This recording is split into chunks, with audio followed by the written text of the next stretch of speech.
Hello there, j'espère que vous allez bien, on est parti pour cette vidéo. Vous vous êtes sûrement déjà retrouvé dans cette situation où une relation débute, vous apprenez à vous connaître, vous avez un crush mutuel, l'intérêt est mutuel, tout se passe bien et puis tout d'un coup, bim, il se passe une dinguerie, le premier accro, les premiers challenges, vous n'arrivez pas à les surmonter, la relation prend fin ou voire elle prend fin avant même d'avoir été officialisée, avant même qu'il y ait un qui soit officialisé ou quoi que ce soit. Et peut-être que c'est un schéma qui s'est énormément répété dans votre vie et vous n'arrivez pas forcément à comprendre pourquoi ça vous arrive. Donc aujourd'hui, j'espère que cette vidéo aujourd'hui vous permettra d'adopter un nouveau point de vue sur ça, sur ces situationships qui se transforment jamais en relations officielles, sur ces relations qui débutent mais qui trébuchent avant même d'avoir eu la chance de devenir quoi que ce soit, sur tout votre état d'être, pourquoi vous manifestez ça en fait et comment faire pour se réaligner et ne plus entre guillemets manifester ça, ou en tout cas plus de la même manière, l'interpréter différemment parce que c'est ça le plus important. Dans notre cheminement pour trouver l'amour, on a une vision de ce qu'on veut, de ce qu'on recherche chez un partenaire, de la version de nous-mêmes qu'on veut incarner. Peut-être que c'est plus ou moins clair pour vous selon si vous manifestez vraiment cette relation en conscience ou non, mais pour les personnes qui la manifestent en conscience, vous avez normalement une vision très claire de ce que vous êtes en train de manifester. Sur votre chemin, vous allez rencontrer des personnes qui vont plus ou moins correspondre à cette vision, qui vont ou non aller dans le même sens que vous, avoir la même direction, avoir les mêmes objectifs que vous. Parfois, faut s'attendre dans tous les cas à essuyer des échecs avant de trouver la bonne personne, tout simplement parce que vous allez rencontrer des personnes avec qui vous allez ressentir des connexions, de l'attraction sur le plan physique ou quoi, ou qu'est-ce, des points communs, une bonne complicité, où vous allez beaucoup rire ensemble, etc. Il y aura des points positifs, des points négatifs, mais parfois ce sera pas suffisant en fait pour créer une relation vraiment saine qui est officielle, qui va durer sur le long terme ensemble. Tout simplement parce que sur votre chemin, vous allez rencontrer pas mal de personnes qui vont pas être totalement compatibles à vous et à votre vision, et c'est ok. Ce que j'ai remarqué qui se passe souvent en début de relation, en fait, c'est que on va d'abord checker un peu la connexion. Comment on se sent avec l'autre? Est-ce qu'on se sent bien? Est-ce qu'on se sent safe? Est-ce que cette personne nous fait rire? Qu'est-ce que cette personne nous fait ressentir? Est-ce qu'on a envie d'explorer de l'intimité sur le plan charnel avec cette personne, voilà, s'embrasser, plus. Est-ce qu'on a envie d'explorer ça? Est-ce qu'on ressent cette attirance? Est-ce qu'on ressent les papillons, entre guillemets, notre cœur qui bat, on est excité à l'idée de voir cette personne, etc. Ça, c'est un peu le premier truc qui nous touche, le premier truc qu'on remarque. Ensuite, il va y avoir une phase un peu de test où en fait on va se tester l'un l'autre, plus ou moins consciemment, par rapport à nos propres limites, par rapport à nos valeurs, etc. On va observer le comportement de l'autre, on va observer ce qu'il dit, ce qu'il fait, est-ce qu'il y a un alignement, et on va voir si cette personne nous correspond ou non. L'état d'être va être amené à changer. Donc pour les personnes qui ont une blessure d'abandon et qui ont du coup beaucoup de mal à voir si une personne est vraiment belle si une personne est vraiment bonne pour eux ou non, vont avoir tendance à être dans le déni des premiers red flags qu'ils vont voir, etc. parce qu'on ferme les yeux, parce qu'on veut pas perdre justement ce truc que la personne nous fait ressentir. Et surtout s'il y a énormément d'alchimie dès le départ et que cette alchimie est très forte, très intense, très prenante, presque addictive, on va avoir tendance à ignorer les premiers red flags qu'on va pouvoir observer ou pas les prendre en compte. Donc je suis d'accord que en règle générale on peut avoir des préjugés qui viennent de notre passé et on veut pas s'arrêter à ces préjugés au premier abord. C'est plutôt une bonne chose de laisser sa chance à quelqu'un malgré par exemple des premiers red flags ou des premiers doutes qu'on peut avoir. Maintenant c'est important aussi de creuser ça pour éclaircir certaines choses et aller dans le détail de ça.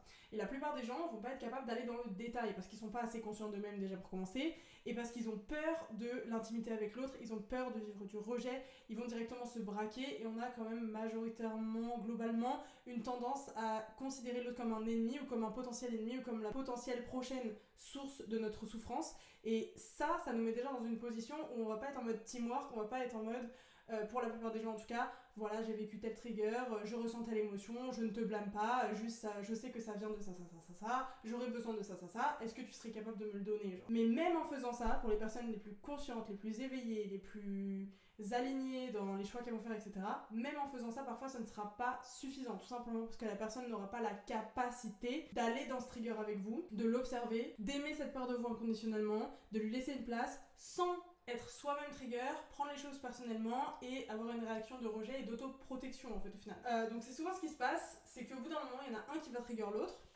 Trigger égale déclencher des émotions négatives, déclencher une ancienne blessure. Et le fait que cette première personne soit trigger va trigger l'autre personne, ou la réaction au trigger va trigger l'autre personne. Chacun a son passif, ses relations passées, ses blessures, les blocages, etc. Les trucs qui se sont dit qu'ils accepteront plus. Et parfois, ça va rentrer en direct miroir. C'est le miroir, l'effet miroir, qui vient nous montrer justement ce qui n'est pas encore guéri en nous. Parce que vous allez me dire, ok, mais si ma vision elle est claire par rapport à ce que je cherche à manifester et tout, pourquoi est-ce que je vais manifester autant de déceptions sur le chemin? Pourquoi est-ce que je vais manifester autant d'échecs sur le chemin? Tout simplement parce que ces échecs vont te montrer les étapes qu'il te manquent pour être totalement aligné à cette relation que tu cherches à manifester, on est d'accord. Donc l'effet miroir dans ces échecs de situationship qui sont mortes dans l'œuf ou qui n'évoluent pas, ou qui ne donnent à rien, sont en fait des indicateurs de ce qui reste à réaligner pour rentrer directement en résonance avec la réalité dans laquelle vous avez déjà cette relation. En fait. Aussi, il y a un truc assez important dans la phase où on apprend à se connaître. J'ai remarqué ça chez beaucoup de couples et même dans mes expériences personnelles. On a tendance à dire, par exemple, on se décrit en fait. On va se dire, ok, bah moi je suis comme ça, je suis comme ça. Par exemple, pour moi la loyauté c'est hyper important. Moi, rigoler avec la personne c'est hyper important. Voilà, peu importe. Et genre, on va pas forcément rentrer dans le détail de ce que ça veut dire pour nous précisément. Et on va utiliser les mêmes mots, mais ils auront une signification qui sera différente pour chacun parce que it doesn't mean the same thing. Genre, ça ne veut pas dire la même chose pour chacun. Par exemple, on reprend la loyauté. La personne A va dire à la personne B, moi je suis hyper loyale, la loyauté c'est hyper important pour moi. Ce qu'elle entend par là, de manière sous-jacente mais qu'elle ne précise pas forcément, c'est que pour elle la loyauté c'est de toujours, par exemple, toujours défendre la personne en question, de toujours prendre son parti, de toujours être de son côté, de toujours choisir l'autre, faire passer l'autre avant ou ce genre de choses là par exemple. L'autre en face, la personne B, va répondre « Ah, moi aussi je suis hyper loyale et tout ». Mais sous-jacent, de manière sous-jacente, qu'est-ce que ça veut dire pour cette personne B? La loyauté. Ça veut dire que I always have your best interest at heart. J'ai toujours tes meilleurs intérêts dans le cœur ou dans mes intentions. Genre, mon intention, c'est de toujours agir dans ton intérêt, dans ton meilleur intérêt, si je peux me traduire comme ça. Sauf que ça, encore une fois, qu'est-ce que ça veut dire pour cette personne? Bah, ça veut pas forcément dire être toujours d'accord, ça veut pas forcément dire toujours prendre la défense d'eux, ça veut pas toujours dire être du côté d'eux. Ça veut parfois dire bah là je vois que tu fais une connerie, je vois que t'es dans le déni de ci ça, je vois que la décision que t'es en train de prendre elle peut te mettre en danger ou peu importe, et bah je vais te dire non, c'est pas bon pour toi, donc je vais pas aller dans ton sens en soi, je vais pas être d'accord avec toi, je vais pas prendre ta défense, enfin ça va être une manière de prendre ta défense, mais tu vois ce que je veux dire? Genre ça va être ce qui est dans ton meilleur intérêt, de mon point de vue aussi, dans ma conception des choses. La loyauté ça veut pas dire pareil pour tout le monde, et bah c'est pareil pour tout en fait. C'est un puits sans fond, c'est des layers, t'ouvres une boîte, dedans il y a une boîte, dedans il y a une boîte, dedans il y a une boîte, c'est un truc de ouf. Mais vraiment, faut aller dans le détail des choses. C'est genre, qu'est-ce que ça veut dire pour toi ça? Qu'est-ce que ça veut dire pour toi ça? Ok, tu me dis que t'as vécu ça, mais qu'est-ce que ça veut dire pour toi? Ok, tu me dis que t'as travaillé sur telle problématique. Qu'est-ce que ça veut dire pour toi? Ça veut dire que t'en es où actuellement? Parce que certaines personnes vont dire, oui, j'ai travaillé sur ça, mais en fait, ça me fait penser à un réel que j'ai posté il y a pas longtemps, je sais pas si vous l'avez vu sur mon Insta, où c'est est-ce que tu protèges vraiment ta paix? Ou est-ce que tu fuis toutes les situations qui pourraient te faire vivre de l'inconfort ou te faire grandir, tout en rejetant toute responsabilité en fait? Parce que t'as certaines personnes qui vont être là en mode « Oula, ça me trigger, ok, I'm out ». Et parfois c'est pas forcément la bonne réaction parce que ça t'empêche de grandir, ça veut dire que tu restes bloqué dans cette boucle encore. Parce que à chaque fois que tu vas te retrouver face à ça, tu vas faire demi-tour. Bref, don't know if that makes sense. C'est compliqué à expliquer, mais en fait, c'est parfois la différence du niveau de conscience qui fait que on peut pas avoir de conversation à ce niveau-là avec l'autre personne, et l'autre personne ne peut pas match notre niveau de conscience, et du coup, bah, c'est pas aligné en fait. Et ça, il y a rien que vous puissiez faire, surtout pour les personnes qui ont vraiment cette problématique d'être misunderstood, d'avoir l'impression de mal être compris, et du coup de surargumenter, de surexpliquer tout le temps par peur d'être incompris. Et bah, en règle générale, c'est souvent parce que votre état de conscience n'entre pas en alignement avec l'état de conscience de l'autre personne, et l'autre personne can't meet you there. Elle peut pas te rencontrer dans cet état de conscience parce qu'elle n'y est pas encore tout simplement, ou qu'elle n'est pas dans cette direction, ou qu'elle n'est pas dans cette perspective, et du coup elle ne tout simplement peut pas en fait te comprendre. Et il n'y a rien que tu puisses faire de plus pour faire changer d'avis cette personne, pour faire évoluer cette personne, entre guillemets, plus vite ou quoi. Enfin, faut juste accepter sans le prendre personnellement, sans se dire, bon bah voilà, je le prends comme un rejet parce que je suis une merde, parce que machin. Un point sur le rejet d'ailleurs, le rejet est une redirection, mais le rejet est aussi une protection. Donc, merci de me rejeter, merci de ne pas me choisir, merci de mettre fin à cette situationship avant qu'elle donne quelque chose d'officiel et qu'au final je développe des sentiments et que peut-être cette chose ne soit pas pour moi et que je fasse des sacrifices après qui m'éloigne de mon chemin, qui m'éloigne de ma vérité, qui m'éloigne de mon authenticité. Qui m'éloigne de mon authenticité. Voilà. Est-ce que cette personne est venue pour te nourrir, te faire la cuisine genre, ou est-ce que cette personne est venue pour t'apprendre à pêcher? J'aime trop cette image. En gros, t'as des personnes qui vont venir et qui vont vous nourrir direct. Ça veut dire, vous avez besoin d'un truc, cette personne va répondre à ce besoin. Mais c'est comme si elle vous faisait à manger en fait. Elle vous cuisine à manger parce que vous avez faim, elle vous nourrit, merci, j'ai plus faim, super, génial, c'était une belle transaction.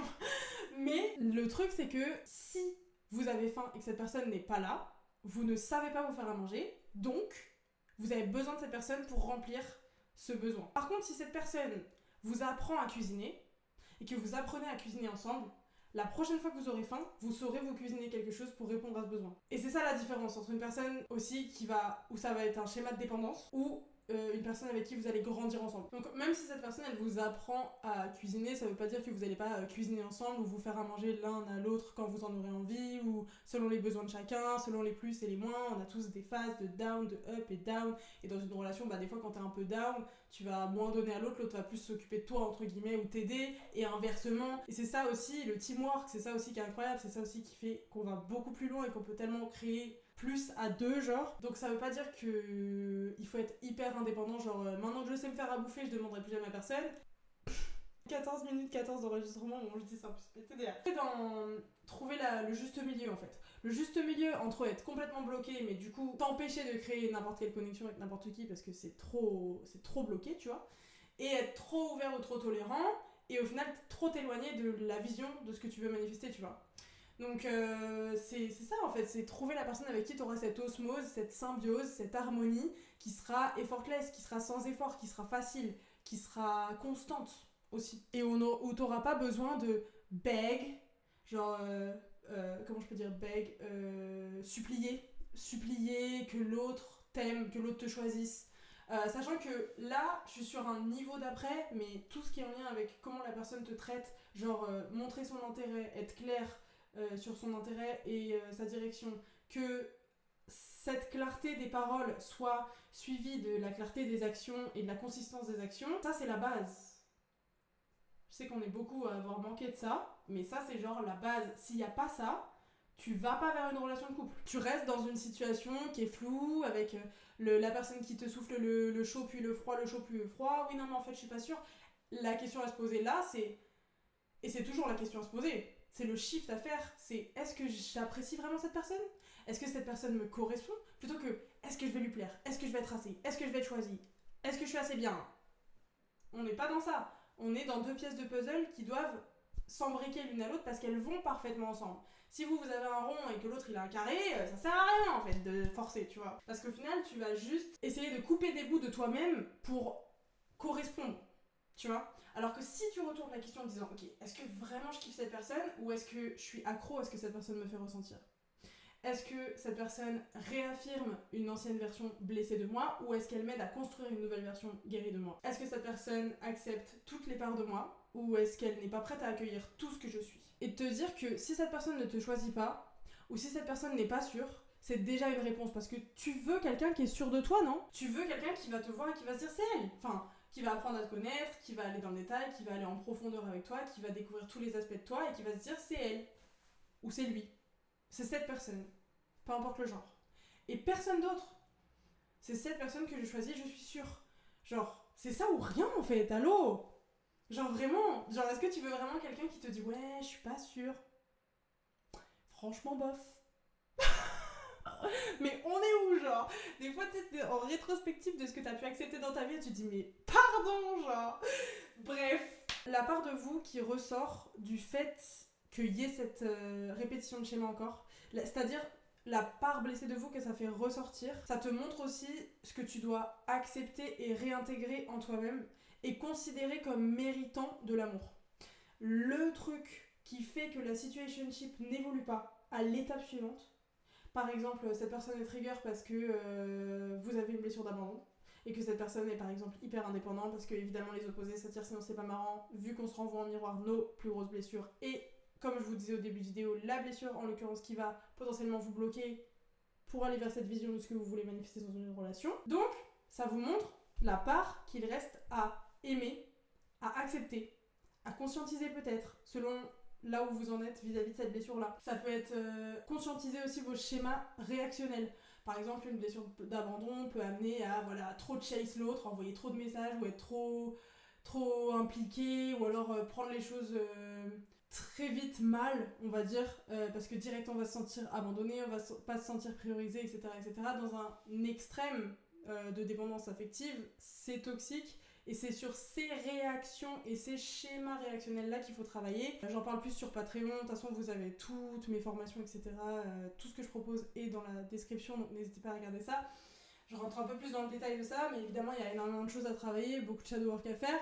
Mais là en l'occurrence, il y a un truc qui m'a vraiment frappé, une énorme épiphanie que j'ai eue récemment vis-à-vis de ce schéma-là, de justement situationship qui n'évolue pas, relation morte dans l'œuf, schéma de répétition, de pas être choisi, d'avoir l'impression d'être too much to love. Donc oui, souvent si une part de toi fait fuir cette personne, c'est parce que tu l'as manifesté, parce que toi tu n'acceptes pas et que toi tu rejettes cette part de toi et que tu la considères par exemple comme la part de toi qui sabote tes relations, la part de toi qui fait que tu mérites pas l'amour, la part de toi honteuse, c'est ce qu'on appelle une part d'ombre. C'est littéralement du shadow work. Oui, tu manifestes en fait quelqu'un qui va te renvoyer ça en miroir. Tu passes à côté de la leçon quand tu te dis et voilà, c'est encore un échec, de toute façon je mérite que ça, n'a rien. Tu passes à côté de l'opportunité de partir dans la gratitude, de partir dans l'amour inconditionnel.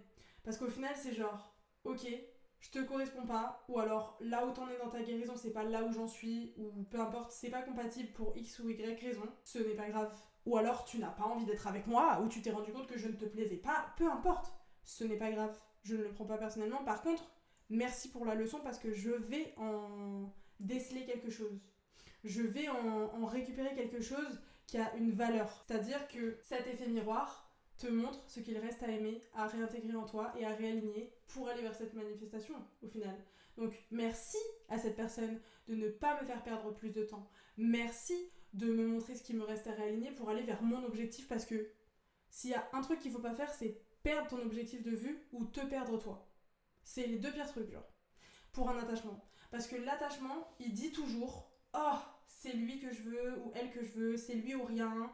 Non, je m'en fous des autres, c'était lui que je voulais. » C'est l'illusion de l'attachement. L'illusion de l'attachement envers quelque chose de spécifique nous pousse à sacrifier ce qu'on veut vraiment pour vouloir que cette chose qui n'est pas ce qu'on veut se change et se métamorphose en la chose qu'on veut. 22-22, au moment où je faisais ça, vraiment. Hein. Oui, donc j'avais un message aussi pour les personnes qui sont tombées sur des gens qui trouvaient qu'ils étaient too much to handle.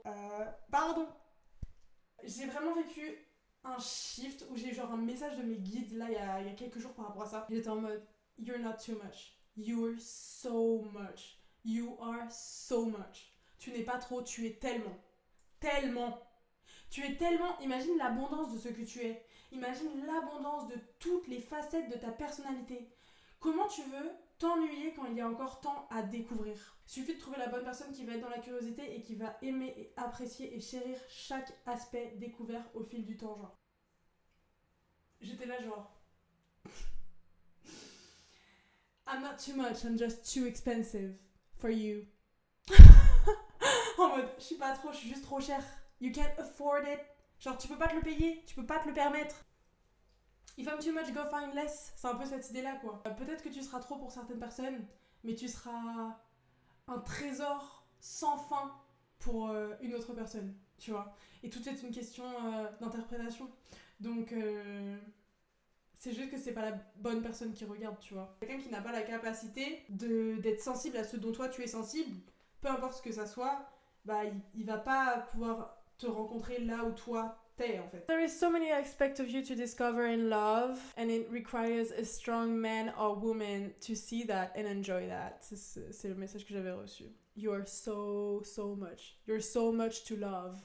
Je vous mets la traduction. Ou tout simplement une personne qui va être compatible avec toutes les parts de vous et tous les aspects de vous-même aussi. Parce que c'est ça que vous méritez. Finalement, la question c'est, est-ce que vous voulez de quelqu'un qui n'aime pas chaque aspect de vous, de votre personne, de ce que vous êtes, de ce que vous êtes en train de devenir?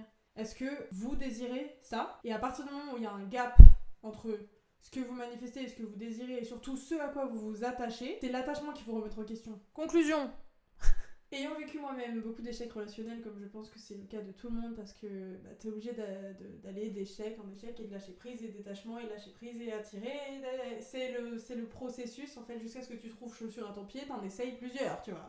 Jusqu'à ce que tu connaisses un peu ta taille, la forme de chaussure qui te correspond le mieux et après tu t'approches de ton objectif, tu vois. Mais c'est du perfectionnement aussi et c'est normal que ça prenne du temps et c'est normal qu'il y ait des échecs sur c'est normal qu'il y ait des échecs sur le chemin. Mais voilà, tout ça pour vous dire que moi aussi je me suis retrouvée dans la situation où je me suis dit tant pis, je mérite pas, je gâche tout le temps tout, X, Y, Z, l'ego en sueur. Mais j'ai réussi à faire shifter ça et surtout, en fait, je me suis focalisée sur ma manière d'interpréter et de shifter de la perte à la gratitude, tout en sachant que de toute façon quand il y a perte, il y a deuil et le deuil, ça demande de traverser des phases et voilà, le problème n'est pas que l'ego s'exprime, le problème est de croire de s'identifier et d'incarner l'ego. C'est ça le truc. Mais l'ego, il est là, il fait son taf, tranquille. Bref, c'est-à-dire que je sais que mon perfect match, la pièce de puzzle qui me correspond, le match parfait pour moi, m'attend quelque part. Et j'aime bien cette formulation de m'attend quelque part, parce que c'est en mode ce que tu désires te désire, tu vois. Donc à chaque échec, je me rappelle que je ne peux pas perdre ou passer à côté de ce qui est fait pour moi, que ce perfect match il m'attend encore en fait, et que j'ai pas de temps à perdre avec la mauvaise personne. Je sais que I'm a fighter, I fight for what I want, but I won't fight alone anymore. I won't fight alone anymore, so I try. If you don't meet me there, I leave. I leave, I leave, I leave. Et je me rappelle aussi que le rejet est une redirection, mais le rejet est aussi une protection. Donc merci de me rejeter, merci de me protéger de ce en quoi ça aurait pu potentiellement évoluer. Des fois tu sais pas, hein. On se rappelle quand même que les pervers narcissiques ils montrent leur meilleure version d'eux-mêmes, hein, d'accord, avant de te détruire. Donc, si peut-être quelqu'un t'a fait du love bomb, le love bomb de ta life et tout, et que tu t'es dit oula, est-ce que c'est pas trop beau pour être vrai, et qu'après ça se termine, la leçon, c'est pas ah t'avais raison, c'était trop beau pour être vrai. Ça veut dire que tu mérites que de la merde. Non, genre, la leçon c'est oh putain merci, parce qu'il y avait sûrement une illusion, il y avait sûrement anguille sous roche, il y a peut-être des informations que l'univers avait que moi j'avais pas, parce que je ne suis pas omniscient, tu vois. Donc, merci, parce qu'il y a des éléments qui doivent m'échapper, qui font que là je suis protégée actuellement. Les intentions, c'est de trouver la bonne personne pour vous et d'être protégée. Donc si l'univers dit ça s'arrête là, c'est qu'il y a une raison et merci. Donc voilà, ça veut pas dire qu'il faut pas essayer, mais t'essayes dans une certaine mesure, tout est une question d'équilibre encore une fois. Et un dernier point aussi, ce que je me dis à chaque fois, c'est genre, si j'avance en apprenant la leçon et en me réalignant à chaque fois, je monte les marches, je me rapproche de mon objectif, encore, et à chaque fois je me dis, attends, si j'ai perdu ça là, ça veut dire que je vais avoir encore mieux genre. Et après j'ai un autre truc et c'est encore mieux et je le perds aussi. Et je suis en mode oh, ça veut dire que je vais avoir encore mieux genre. Oui, la réponse est oui. Et c'est la meilleure réaction parce que du coup t'es dans la bonne énergie. T'es dans cette énergie de je lâche prise, j'accepte, je reste focalisée sur mon objectif. Et attends, je vais avoir encore mieux que le truc que j'ai autant le seum de perdre là tellement je me disais que c'était bien. Ça veut dire que je vais avoir encore mieux. Allez, de rien hein, surtout. Wesh, mon rire de malade. Voilà, sur ce, j'espère que ça vous aura aidé, j'espère que ça vous aura aidé à vous réaligner et dites-moi ce que vous en avez pensé en commentaire. Je termine ma vidéo à 17h17 pour tout vous dire, il y a vraiment plein de messages de confirmation, donc c'est cool. Encore une fois, tous mes services, etc. sont en description. Sur ce, prenez soin de vous, ciao ciao.